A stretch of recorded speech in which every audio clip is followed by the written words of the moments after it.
Good morning, my dear students. Myself Navneet Kaur. I'm going to teach you English language in your 6th class.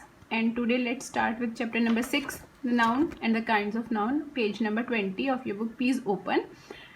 A noun is the name of person, a place, an animal, a thing, or an idea. As you all of you are aware, properly aware with the meaning of noun from your lower classes also.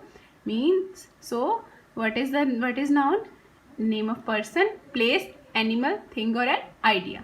There are 5 kinds of nouns: proper noun, collective noun, abstract noun, common noun, and material noun. Let us get a more knowledge about them in detail. First of all, I'm going to explain you what is proper noun. Proper noun is a specific name of a person, place, or thing. When we give a specific name to any person, any place, or anything, for example, I'm a human being, I'm a person, and my specific name is Navneet. So, first letter of a proper noun is always written by a capital letter.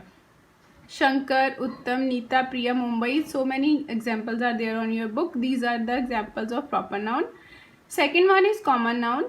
Common noun is a name given in common to each and every person or a thing of a same class or kind. Example: man, boy, girl, child, uncle, teacher, actor. All these are come under the category of persons. So, when we give a name given in common to each and every person, thing, or class of a same kind. Next one is collective nouns. Collective noun is a name of a group or a collection of things or a person of a same kind taken together and described as a one whole. Means, when we talk about any group or a collection of things or persons but of a same kind taken together and described as a one whole group, that is called collective noun. For example, army. A group of soldiers is called army. A group of keys, bunch. A group of students, class. So, like more examples are there: family, party, regiment. Regiment also a group of soldiers.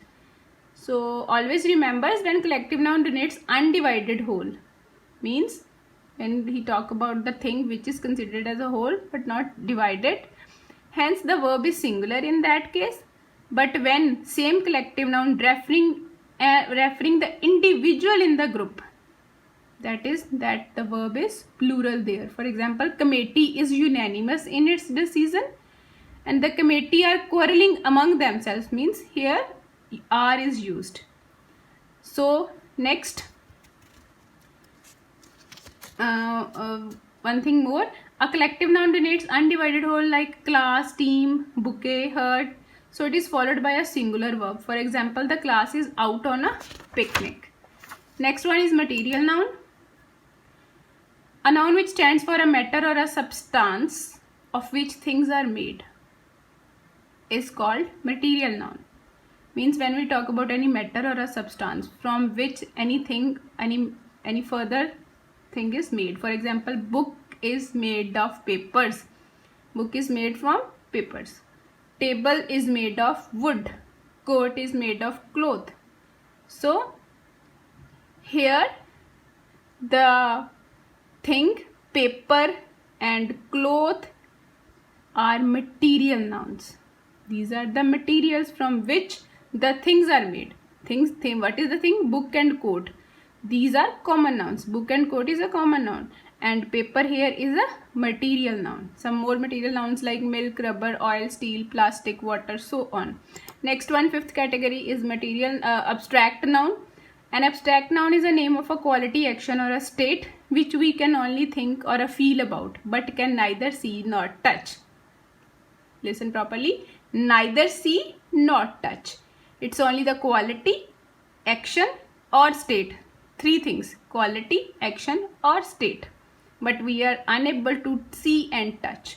Some of the commonly used abstract nouns are honesty, beauty, means quality of somebody; theft, movement, action of somebody; childhood, youth, state of ours, like our childhood, our youth stage, our old stage, so on.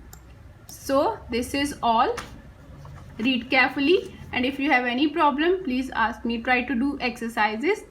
Thank you.